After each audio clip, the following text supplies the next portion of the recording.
ವೀಕ್ಷಕರೆಲ್ಲರಿಗೂ ಸಾಪ್ತಾಹಿಕ ಭವಿಷ್ಯವಾಣಿ ವಿಶೇಷ ಕಾರ್ಯಕ್ರಮಕ್ಕೆ ಸ್ವಾಗತ. ಸ್ನೇಹಿತರೆ, ಜನವರಿ 8 ರಿಂದ ಜನವರಿ 14ರವರೆಗಿನ ವೃಶ್ಚಿಕ ರಾಶಿಯವರ ಭವಿಷ್ಯವನ್ನು ತಿಳಿದುಕೊಳ್ಳೋಣ.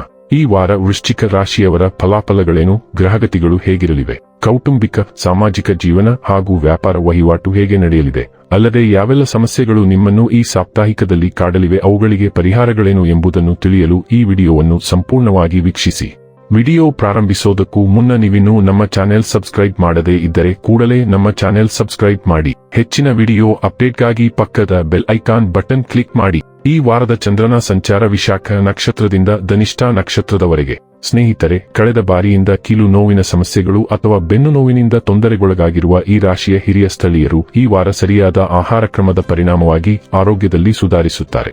ಗ್ರಹಗಳ ಉಪಸ್ಥಿತಿಯು ಈ ಅವಧಿಯಲ್ಲಿ ಕೆಲವು ಅನಗತ್ಯ ವೆಚ್ಚಗಳನ್ನು ಸೂಚಿಸುತ್ತದೆ. ಆದ್ದರಿಂದ ನಿಮ್ಮ ಆದಾಯ ಮತ್ತು ವೆಚ್ಚಗಳ ನಡುವೆ ಸಮತೋಲನವನ್ನು ಕಾಪಾಡಿಕೊಳ್ಳುವುದು ನಿಮಗೆ ಬಹಳ ಮುಖ್ಯ. ಈ ವಾರ ನಿಮ್ಮ ಸಲಹೆಗಳನ್ನು ಮತ್ತು ನಿಮ್ಮ ದೃಷ್ಟಿಕೋನವನ್ನು ನಿಮ್ಮ ಸ್ನೇಹಿತರು ಮತ್ತು ಸಂಬಂಧಿಕರ ಮೇಲೆ ಹೇರುವುದನ್ನು ನೀವು ಕಾಣಬಹುದು. ಹಾಗೆ ಮಾಡುವುದನ್ನು ತಪ್ಪಿಸಲು ನಿಮಗೆ ಸಲಹೆ ನೀಡಲಾಗುತ್ತದೆ, ಏಕೆಂದರೆ ಇದು ನಿಮ್ಮ ಇಮೇಜ್ಗೆ ವಿಶೇಷವಾಗಿ ಪ್ರಯೋಜನಕಾರಿ ಎಂದು ಸಾಬೀತುಪಡಿಸುವುದಿಲ್ಲ.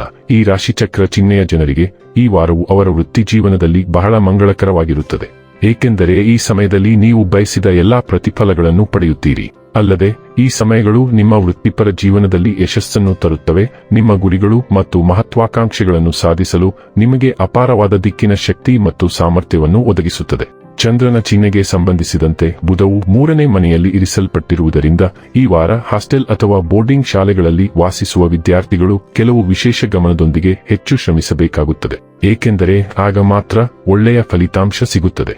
ಮತ್ತೊಂದೆಡೆ ನೀವು ವಿದೇಶಕ್ಕೆ ಹೋಗಲು ಯೋಚಿಸುತ್ತಿರುವ ವಿದ್ಯಾರ್ಥಿಗಳು ಮಧ್ಯಭಾಗದ ನಂತರ ಹತ್ತಿರದ ಸಂಬಂಧಿಯಿಂದ ವಿದೇಶಿ ಕಾಲೇಜು ಅಥವಾ ಶಾಲೆಯಲ್ಲಿ ಪ್ರವೇಶದ ಬಗ್ಗೆ ಒಳ್ಳೆಯ ಸುದ್ದಿ ಪಡೆಯಬಹುದು. ಆರೋಗ್ಯದ ದೃಷ್ಟಿಯಿಂದ ಈ ವಾರ ನಿಮಗೆ ಅನುಕೂಲಕರವಾಗಿರುತ್ತದೆ. ನೀವು ಸ್ವಲ್ಪ ಸಮಯದಿಂದ ಆರೋಗ್ಯಕ್ಕೆ ಸಂಬಂಧಿಸಿದ ಸಣ್ಣ ಸಮಸ್ಯೆಗಳನ್ನು ಎದುರಿಸುತ್ತಿದ್ದರೆ ಈ ಅವಧಿಯಲ್ಲಿ ನೀವು ಅವುಗಳನ್ನು ತೊಡೆದುಹಾಕಬಹುದು. ಪ್ರೀತಿಯ ವಿಷಯದಲ್ಲಿ ಈ ಸಮಯ ತುಂಬಾ ವಿಶೇಷವಾಗಿರುತ್ತದೆ. ನಿಮ್ಮ ಪ್ರೇಮ ವಿವಾಹದ ಆಸೆ ಶೀಘ್ರದಲ್ಲಿ ನೆರವೇರಲಿದೆ. ಮನೆಯ ಜವಾಬ್ದಾರಿಗಳನ್ನು ಪೂರೈಸುವಲ್ಲಿ ನಿಮ್ಮ ಪ್ರೀತಿಪಾತ್ರರಿಂದ ನೀವು ಸಂಪೂರ್ಣ ಬೆಂಬಲವನ್ನು ಪಡೆಯುತ್ತೀರಿ. ಕೆಲಸದ ಸ್ಥಳದಲ್ಲಿ ನಿಮ್ಮ ವಿರೋಧಿಗಳ ಬಗ್ಗೆ ನೀವು ಜಾಗರೂಕರಾಗಿರಬೇಕು. ಈ ಸಮಯವು ಉದ್ಯಮಿಗಳಿಗೆ ಅದೃಷ್ಟವಾಗಿರುತ್ತದೆ. ಕಡಿಮೆ ಪ್ರಯತ್ನದಿಂದ ಉತ್ತಮ ಯಶಸ್ಸನ್ನು ಪಡೆಯಬಹುದು. ನಿಮ್ಮ ರಾಶಿಯಲ್ಲೇ ಶುಕ್ರ ಇದ್ದು ನಿಮಗೆ ತಂಪು ನೀಡುತ್ತಾನೆ. ಧನಸ್ಥಾನದಲ್ಲಿ ವಾರದ ಮೊದಲಲ್ಲಿ 4 ಗ್ರಹಗಳು, ವಾರಾಂತ್ಯದಲ್ಲಿ 3 ಗ್ರಹಗಳು ಇದ್ದು ಧನಾಗಮನ ಚೆನ್ನಾಗಿದೆ. ಕುಟುಂಬ ಸೌಖ್ಯ ಚೆನ್ನಾಗಿದೆ. ಮಾತಿನಿಂದ ಲಾಭ ಇದೆ. ಮಾತಿನಿಂದ ಆದಾಯ ಗಳಿಸುತ್ತೀರಿ. ಹೊಸ ಕೆಲಸಕ್ಕೆ ಪ್ರಯತ್ನ ಪಡುತ್ತಿರುವವರಿಗೆ ಶುಭ ಸುದ್ದಿ ಇದೆ. ತಂದೆಯಿಂದ ಲಾಭ ಇದೆ. ಭೂಮಿಯಿಂದ ಲಾಭ ಇದೆ. ಬುಧವು ನಿಮ್ಮ 2ನೇ ಮನೆಯಿಂದ ಹೊರಬರಲು ಸಿದ್ಧವಾಗಿರುವುದರಿಂದ ಹಣಕಾಸಿನ ವಿಷಯಗಳು ಈ ವಾರ ನಿಜವಾದ ಆಕಾರವನ್ನು ಪಡೆದುಕೊಳ್ಳುತ್ತವೆ. ಈ ವಾರದಲ್ಲಿ ನೀವು ಡೀಲ್ಗಳನ್ನು ಮಾತುಕತೆ ನಡೆಸುತ್ತೀರಿ ಅಥವಾ ಹೆಚ್ಚಿದ ಆದಾಯಕ್ಕಾಗಿ ವಿಚಾರಗಳನ್ನು ಪ್ರಸ್ತುತಪಡಿಸುತ್ತೀರಿ. ಹಣಕಾಸಿನ ಸ್ಥಿರತೆಯನ್ನು ಹೆಚ್ಚಿಸಲು ನೀವು ಕೆಲವು ಬಜೆಟ್ ಯೋಜನೆಗಳನ್ನು ಮತ್ತು ಪ್ರಾಯೋಗಿಕ ತಂತ್ರಗಳನ್ನು ರೂಪಿಸುವಿರಿ. ಸ್ವತಂತ್ರ ಯೋಜನೆಗಳು, ಅರೆಕಾಲಿಕ ಯೋಜನೆಗಳು ಮತ್ತು ಒಪ್ಪಂದಗಳು ಬರಲಿವೆ, ಆದರೆ ನೀವು ಉತ್ತಮ ಡೀಲ್ಗಳನ್ನು ಆರಿಸಿಕೊಳ್ಳಬೇಕು. ಕೌಶಲ್ಯ ಮತ್ತು ಬೋಧನೆಯು ಈ ಸಾರಿಗೆಯ ಭಾಗವಾಗಿರುತ್ತದೆ. ಹಠಾತ್ ವೆಚ್ಚದ ಬಗ್ಗೆ ಜಾಗರೂಕರಾಗಿರಿ ಮತ್ತು ತಿಳುವಳಿಕೆಯುಳ್ಳ ನಿರ್ಧಾರ ತೆಗೆದುಕೊಳ್ಳಲು ಶ್ರಮಿಸಿ. ಹಠಾತ್ ಹಣಕಾಸಿನ ಅಗತ್ಯತೆಗಳು ಉಂಟಾಗುತ್ತವೆ ಮತ್ತು ಅದಕ್ಕಾಗಿ ನೀವು ಸಿದ್ಧರಾಗಿರಬೇಕು. ಈ ವಾರ ಮಕರ ಸಂಕ್ರಾಂತಿಯಲ್ಲಿರುವ ಸೂರ್ಯನು ಯುರೇನಸ್ನೊಂದಿಗೆ ವೃಷಭ ರಾಶಿಯಲ್ಲಿ ಸಾಮರಸ್ಯದ ತ್ರಿಕೋನವನ್ನು ರೂಪಿಸುವುದರಿಂದ ಕಾಸ್ಮಿಕ್ ಸಿನರ್ಜಿ ನಿಮ್ಮ ಜೀವನದಲ್ಲಿ ನವೀನ ಶಕ್ತಿಯನ್ನು ಆಹ್ವಾನಿಸುತ್ತದೆ. ನಿಮ್ಮ ಸೃಜನಶೀಲ ಕೌಶಲ್ಯಗಳನ್ನು ಪ್ರಯೋಗಿಸಲು ಯುರೇನಸ್ ಅಂತಹ ಅನೇಕ ಅವಕಾಶಗಳನ್ನು ತರುತ್ತದೆ. ಅಸಾಂಪ್ರದಾಯಿಕ ಗುರಿಗಳನ್ನು ಸಾಧಿಸುವ ನಿಮ್ಮ ಸಾಮರ್ಥ್ಯದಲ್ಲಿ ನೀವು ಅದ್ಭುತ ಒಳನೋಟಗಳನ್ನು ಮತ್ತು ಆತ್ಮವಿಶ್ವಾಸದ ಉಲ್ಬಣವನ್ನು ಪಡೆಯುತ್ತೀರಿ. ಯುರೇನಸ್ ನಾವೀನ್ಯತೆ ಮತ್ತು ಅನಿರೀಕ್ಷಿತ ಬದಲಾವಣೆಗಳ ಗ್ರಹವಾಗಿರುವುದರಿಂದ ಸೃಜನಶೀಲತೆಯ ಹಠಾತ್ ಮತ್ತು ಅಸಾಂಪ್ರದಾಯಿಕ ಸ್ಫೋಟಗಳನ್ನು ತರಬಹುದು. ಹೊಸ ಯೋಜನೆಗಳಿಗಾಗಿ ಸಮಾನ ಮನಸ್ಕ ಜನರನ್ನು ಭೇಟಿ ಮಾಡಲು ಇದು ಸಮಯವಾಗಿದೆ. ಇದು ನಿಮಗೆ ಹೆಚ್ಚಿನ ಆದಾಯವನ್ನು ನೀಡುತ್ತದೆ, ಆದರೆ ನಿಮ್ಮ ಆಲೋಚನೆಗಳು ದೀರ್ಘಾವಧಿಯವರೆಗೆ ಅವುಗಳನ್ನು ವಿಸ್ತರಿಸಲು ಸಾಕಷ್ಟು ಯೋಗ್ಯವಾಗಿದೆ ಎಂದು ಖಚಿತಪಡಿಸಿಕೊಳ್ಳಿ. ಮಕರ ಅಮಾವಾಸ್ಯೆಯು ತಕ್ಷಣದ ಪರಿಸರಕ್ಕೆ ಕೆಲವು ಬದಲಾವಣೆಗಳನ್ನು ತರುತ್ತದೆ. ಬ್ಲಾಗ್ಗಳು ಮತ್ತು ವ್ಲಾಗ್ಗಳಿಗೆ ಅನುವಾದಿಸಲ್ಪಡುವ ವಿಚಾರಗಳ ಉಲ್ಬಣವೂ ಇರುತ್ತದೆ.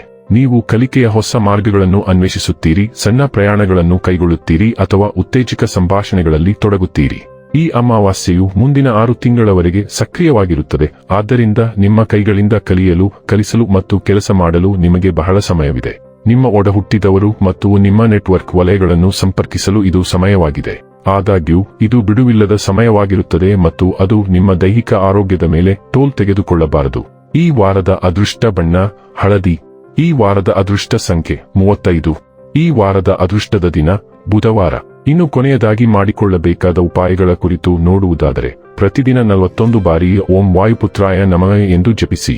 ವೀಕ್ಷಕರೇ, ಇದಾಗಿತ್ತು ವೃಶ್ಚಿಕ ರಾಶಿಯ ಜಾತಕದವರ ಜನವರಿ 8 ರಿಂದ ಜನವರಿ 14 ರವರೆಗಿನ ಫಲದ ಮಾಹಿತಿ ಇಷ್ಟವಾದರೆ ವಿಡಿಯೋವನ್ನು ಲೈಕ್ ಮತ್ತು ಶೇರ್ ಮಾಡಿ.